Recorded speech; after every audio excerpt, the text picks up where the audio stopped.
Hey everyone. So today what we're going to do is have a walkthrough of ONET Online. And this is going to be extremely helpful before you even start searching for specific jobs. It's really helpful to know what the job requires, how much you're going to get paid, what kind of jobs are even out there in today's market, and what it could possibly look like in the future. So we're going to talk about that, walk through the site a little bit. So if you remember all the way back from module 4, I'm actually going to share my screen so that you can see what I'm talking about. If you remember all the way back from module 4, we focused on the occupation alignment exercise, right? Where we did some research, took some tests, actually one of them is through ONET in itself, but we also did 1, 2, 3 career test, and then you had the option to look at the Trudy careers page to see what careers interested you. And what you're going to do is you're going to take some of these that you found interesting to you, or any that you have been thinking about, and actually plug them into ONET Online to do some research. Now, if you're in the Meant for More VIP program, you're actually going to be taking what's called a DISC assessment, okay? And one of the report samples that you're going to get is this Career Planning Insights. And in this Career Planning Insights report, at the very, very, very, very, very bottom, there's a whole list of jobs based on your report results that the report actually recommends. The ONET is actually developed by the U.S. Department of Labor, so it is very updated. It's constantly updated with market information, salary information, jobs that are out there that were recently posted. So what you can do, again, if you've done the VIP program, you can actually take a look at some of these jobs that were recommended to you and then go from there. So, for example, if I'm scrolling through, I'm like, oh, okay, like this sounds good. This sounds good. One of the things that you can do, say, for example, I'm interested in being a food service manager. So you can actually copy and paste this code, and you can find it right there. Or you could just type in food service managers, whatever works for you. Okay. So again, there's a lot of information that goes into the ONET page. One of the first ones I'll point out is this is a job that's considered a bright outlook job, which means that it's planning or expected to grow rapidly within the market in the next few years. Some jobs have this, other jobs don't. I wouldn't use this as a deciding factor of whether or not you'll pursue that role, but it's just something to note, right? What's also interesting here is that there's a ton of different job titles that are reported. So banquet manager, catering manager, food and beverage director, all this kind of stuff. And so you can actually use some of these keywords when you're researching on LinkedIn or whatever sort of job page, job site, in order to find some more search results. In here, you'll see some occupation-specific information. So you'll see the certain tasks that are typically involved, some technological skills, and you can actually expand this. So, they only show like the top 5 or 6 or whatever. You can look to some of these. And the importance in this occupation-specific information is the more that you can tie your experiences that you've already had to these specific tasks, technology skills, work activities, and even skills as well. This will be really helpful because those same keywords can pop up within your resume. The automated tracking system, the applicant tracking system, the ATS, that actually reads through the resumes will pick up on some of those different tasks and keywords that you're using and float your resume to the top of the stack. So really important to keep that in mind. So again, these are some tasks that are involved with the job. some technological skills that may or may not be included.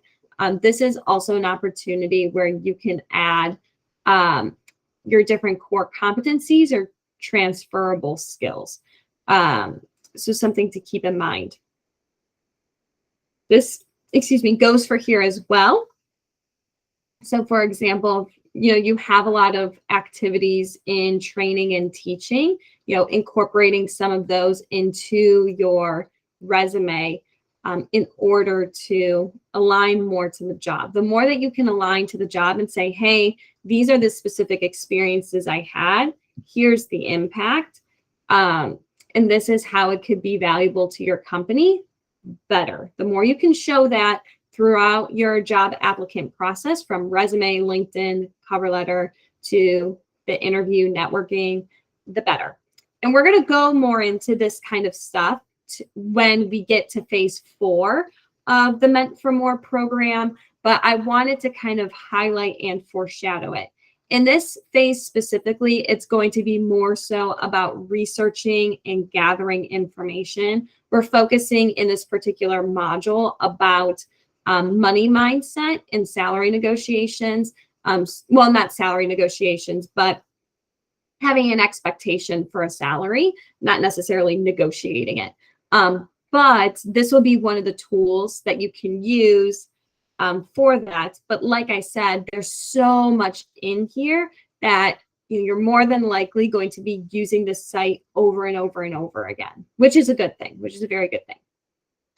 So anyways, in here, we kind of go into like the work activities, the work context, every, sort of thing.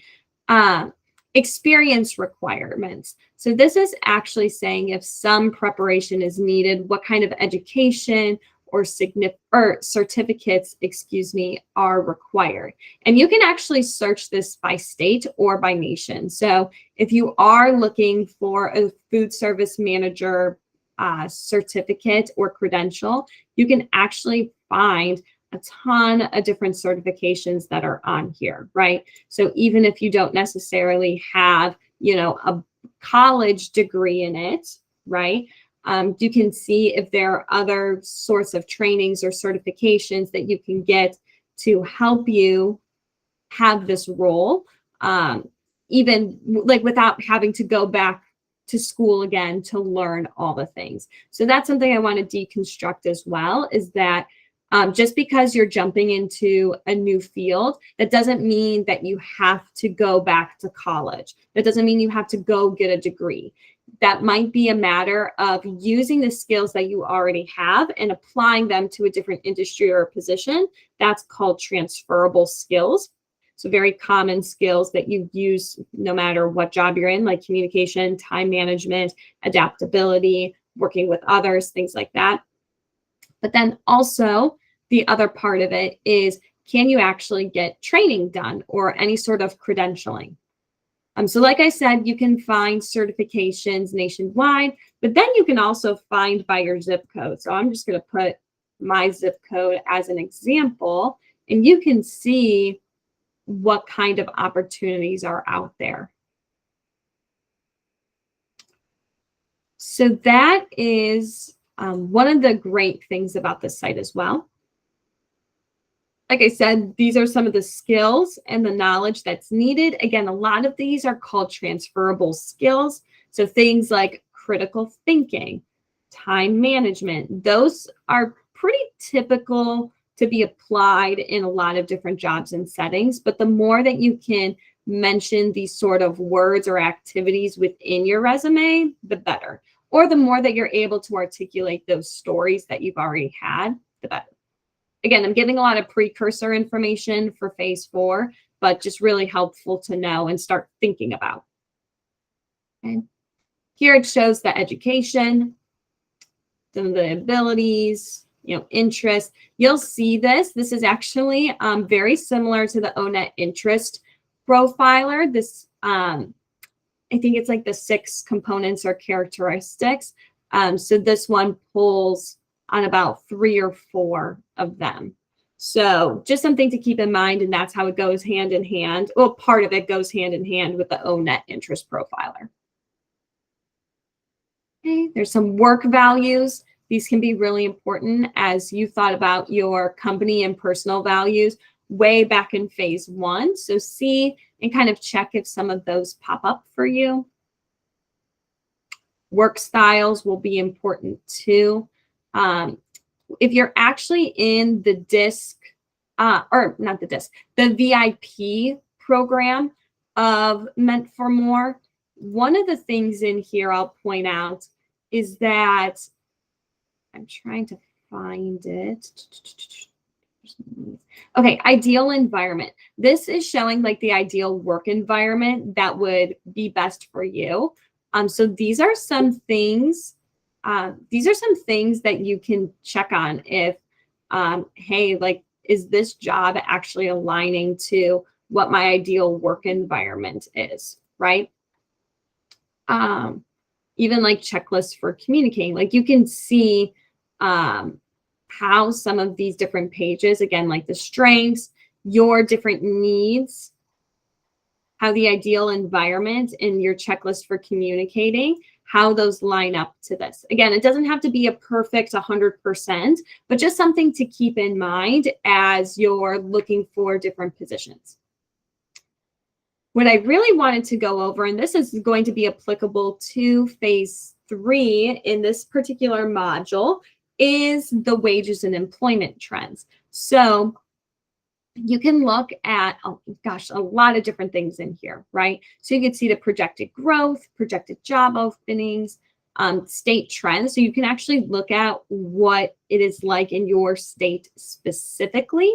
For those who are in Canada, there might be some other resources available. Again, this is just by like the US labor statistics, but it's also good to know that, you know, for those who are international, some companies hire globally. So for example, you know, say you want to be an accountant, you might not necessarily, well, an accountant's not a good example.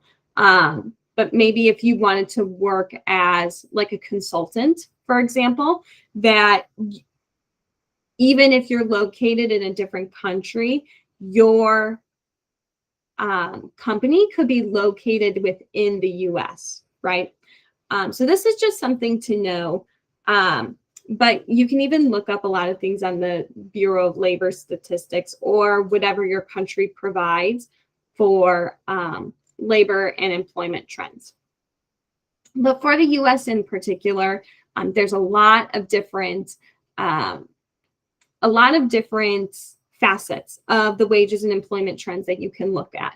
So like I said, you can look at the different state trends, some top industries, but then you can also look at wages all the way down to your zip code. So for example, if I were to look in here, again, this is for the state of Texas.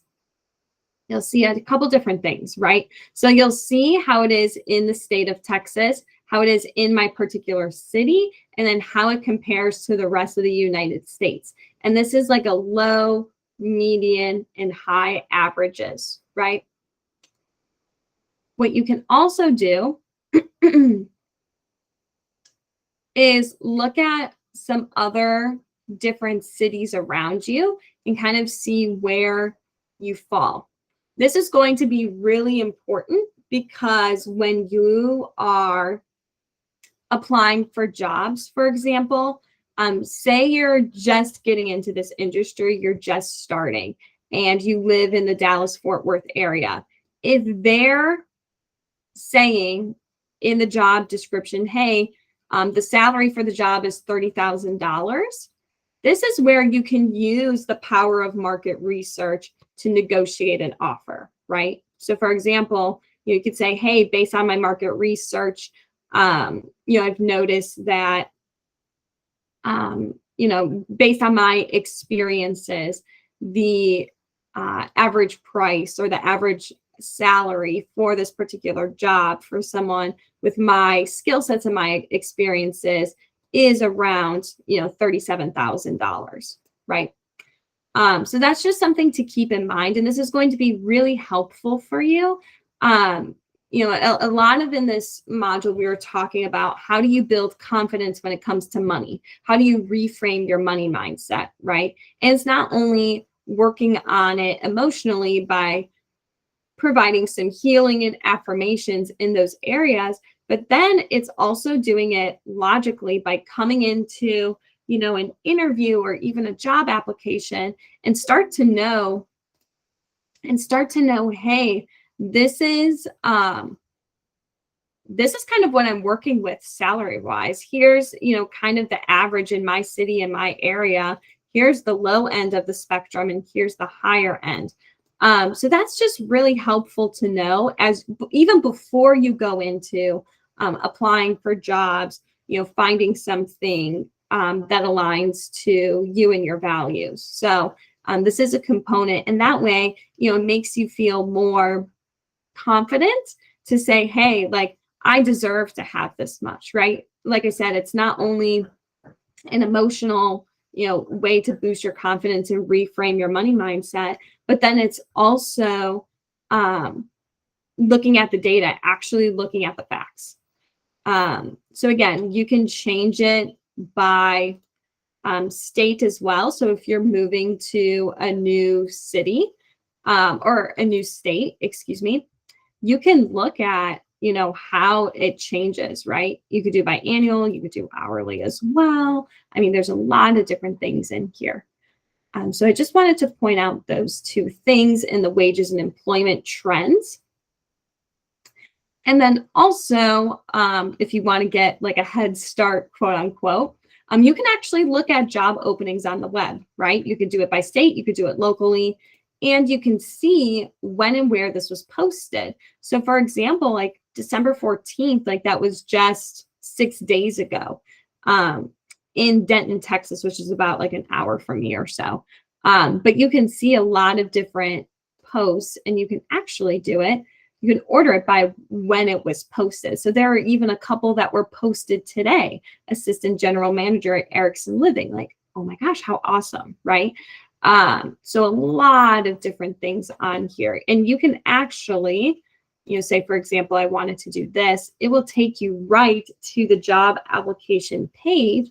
And as you're looking through this, this is going to show what the job application is in itself. So definitely something to keep in mind as you're looking for jobs. And like I said, if you want to get a head start, you can, and use this as a way to apply for jobs. The last thing I wanted to show as well is related occupations. So if, for example, food service manager is not hitting it right on the head, right on the target, you can actually look at some of these related occupations as well. So maybe rather than being a manager, you want to be a chef, right? So you could go through here and you can look at all the same kind of information. There's also sources of additional information as well for people, different societies, different associations, things like that. That could be helpful in boosting and building your network. And then lastly, there are also some different tabs in here as well. This like provides more so like the scoring of each of these different things. I typically don't look in here, but if you want to, you can, if you are very interested in the numbers. Again, this is more so showing only what you need to know. That's up to you. I think it's helpful to just look at all of these, especially when you're first starting out. But if you want to make it, short, quick, to the point, you could toggle things on and off. There are some other pages as well. These actually redirect you to other sites. So I'm not necessarily going to go into these, but these redirect you to other sites if you're a veteran, if you speak Spanish, if you need an easier read on it. But yeah, that's basically ONET. And again, for this particular module, we're really going to focus on the wages and employment trends, just so that you get into the habit of knowing, hey, this is kind of what I'm expecting salary-wise, and go from there. So if you have any questions, feel free to let me know. But yeah, that is ONET. So thank you so much, and we will talk soon.